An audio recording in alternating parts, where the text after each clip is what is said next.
How to uninstall YouTube from Android phone or tablet.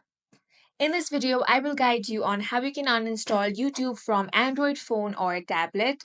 Now, YouTube is owned by Google and Android does not allow you to uninstall YouTube completely. However, you can disable the app on your Android phone, which is as good as uninstalling it because it hides the YouTube app on your device. So, in order to do that, you want to open up your settings, then scroll down and tap on apps.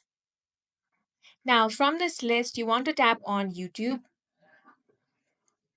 Here, you will find the option of disable at the bottom. Tap on that. Here it says disabling this app may cause other apps to stop working correctly. If you want to disable it, go ahead and tap on the disable option.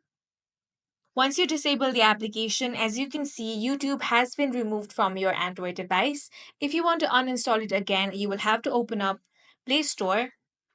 Now search for YouTube.